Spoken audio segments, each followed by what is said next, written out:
El cerebro dividido, el nuestro.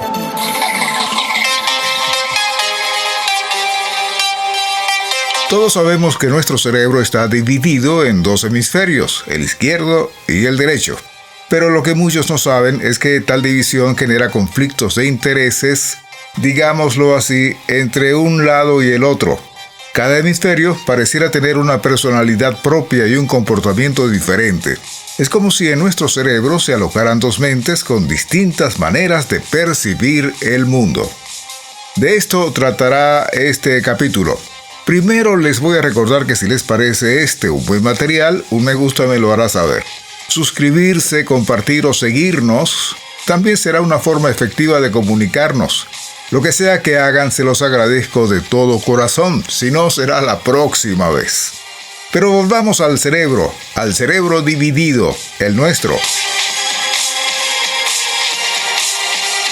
Para el psiquiatra y neurocientífico Jan McGilchrist, la división de nuestro cerebro en dos hemisferios entraña la existencia de dos mentes con intereses no muy similares y formas de percibir lo que nos rodea también de diferente manera. Él sitúa en cada hemisferio la existencia de un personaje, dos en total, que se contraponen entre sí y que han marcado la evolución de nuestra civilización de manera particular. Uno de esos personajes es al que ha llamado el emisario, cuyo territorio corresponde al hemisferio izquierdo. El otro es el maestro, que está justo al lado, en el hemisferio derecho. No están en conflicto, pero sí tienen diferentes maneras de decidir cuando les llega la oportunidad de tomar las riendas de nuestra vida y, en consecuencia, de nuestra sociedad. En este lado del mundo, nuestra civilización occidental ha permitido que el emisario, el que ocupa el hemisferio izquierdo, usurpe el papel del maestro, que como ya dije es el regente del hemisferio derecho, el hemisferio derecho cerebral. Y esto ha generado una crisis cultural que ha afectado los significados, el respeto y la humanidad. Para entender la realidad en la que vivimos, necesitamos conocer a estos dos protagonistas que conforman nuestro cerebro. Empiezo con el hemisferio derecho, al que algunos investigadores y místicos orientales llamaron el maestro. El maestro mantiene una atención amplia, abierta y sostenida. El trabajo del maestro es captar el conjunto, el contexto, el todo y aquello que está implícito, vivo y en constante flujo. El maestro nos conecta con la realidad tal como es. Es sensible a lo individual, a lo no repetible, a lo emocional. Cuando conoces a una persona o escuchas una pieza musical que te conmueve, es el maestro quien está realizando el trabajo. El maestro entiende el lenguaje corporal, las ironías, el sarcasmo, las metáforas y las sutilezas. Es el encargado de la sabiduría y la intuición. La conexión con el mundo se relaciona directamente con la vida, con lo que existe y con aquello que no se puede diseccionar sin que se pierda su significado. Me refiero al amor, al arte o a la naturaleza. Imagina un niño que te regala un dibujo. El maestro ve en el dibujo su significado, un significado completo. El amor, el esfuerzo, la intención y la conexión emocional con la que el niño hizo el dibujo, es decir, ve el arte. El emisario es todo lo contrario, porque en su modo de atención estrecho, enfocado y utilitario, ese dibujo es algo que sencillamente no entiende. Su misión es tomar el mundo que le ofrece el maestro y manipularlo, controlarlo, a través de herramientas y abstracciones. El emisario se especializa en extraer las partes de un todo y categorizarlas para poder nombrarlas y ordenarlas. Es el gran productor de las herramientas, de la lógica lineal, la gramática y el lenguaje literal. El emisario, para poder manipular algo, lo convierte en estático, algo que le sea predecible. Prefiere los mapas al territorio, los conceptos a la experiencia y las categorías a la persona real. Está fuertemente asociado con el sentido del ego y siente la necesidad de controlar el mundo, pues para él lo desconocido es una amenaza. Regresemos con el dibujo del niño. Cuando lo recibe el emisario, este no verá ni arte, ni amor, ni nada que tenga sentido. El sol será para él un círculo rojo entre una mancha azul que sería el cielo, y los árboles no serían más que líneas verticales inconexas. Podría incluso preguntarse, ¿dónde está la leyenda? ¿Y cuál es la escala de colores? Y afirmar que ese dibujo no sirve para nada. Entendamos que el emisario es maravilloso para construir una casa, pero es terrible para apreciar su belleza o saber el por qué vas a vivir en ella. El psiquiatra y neurocientífico Ian McGilchrist afirma que la confusión ocurre cuando el emisario, siendo solo una herramienta especializada, olvida que es un sirviente y se ve a sí mismo como un maestro. Desde su atención estrecha, diseñada solo para tareas específicas, se impone como la única forma válida de ver la realidad. Su lógica está llena de perversiones.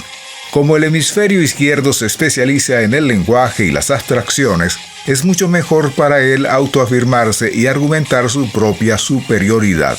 En cambio, el maestro está más interesado en la verdad que toma forma con la experiencia y el contexto que en ganar una discusión. ¿Cuáles son las consecuencias si estamos bajo la tiranía del emisario? La preponderancia del modo de atención del emisario en nuestra cultura ha generado una serie de fenómenos que el neurocientífico McGilchrist analiza en detalle.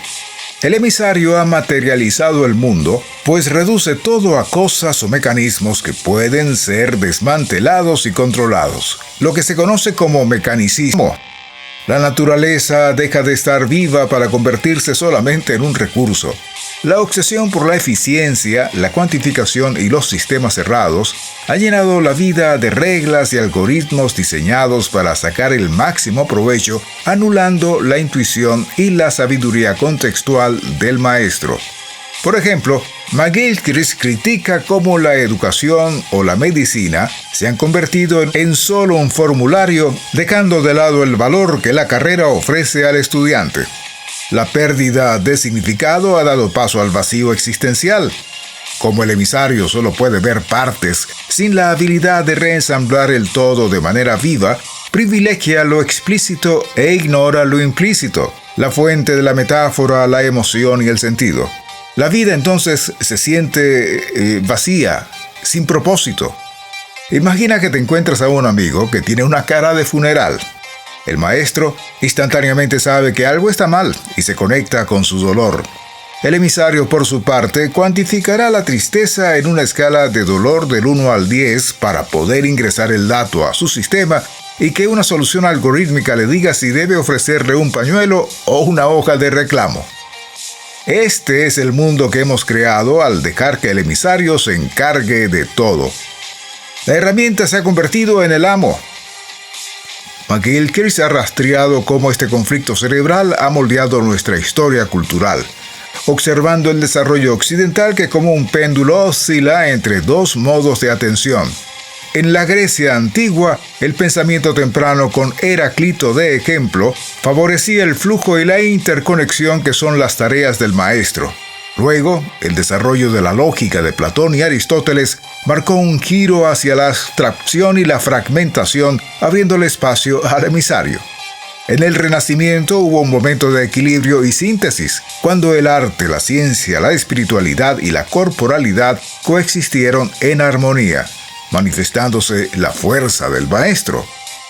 Con la llegada de la Ilustración y la Revolución Científica, el emisario tomó de nuevo el control.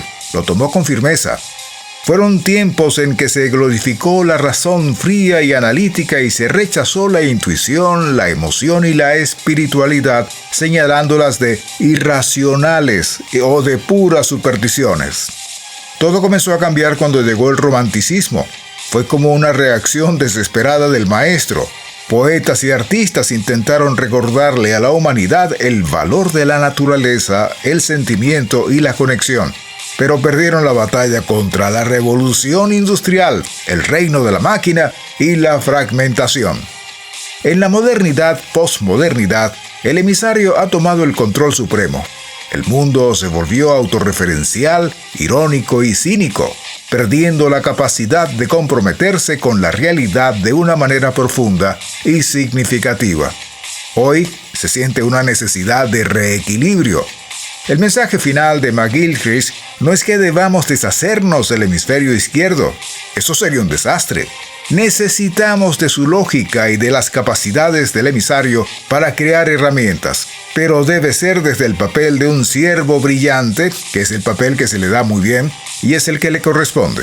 La solución consiste en restaurar el equilibrio y devolverle el mando al maestro, el hemisferio derecho de nuestro cerebro, para que nos ofrezca la sabiduría y el contexto que le dan sentido a las partes que analiza el emisario.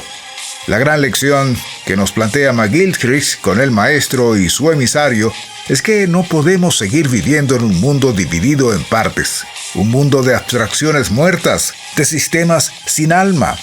El futuro de la civilización occidental depende de recuperar su capacidad de atención, pero con el modo de atención amplio, contextual y vivo del maestro, antes de que el emisario nos dirija con toda su lógica impecable e implacable hacia un mundo perfectamente organizado, pero absolutamente vacío.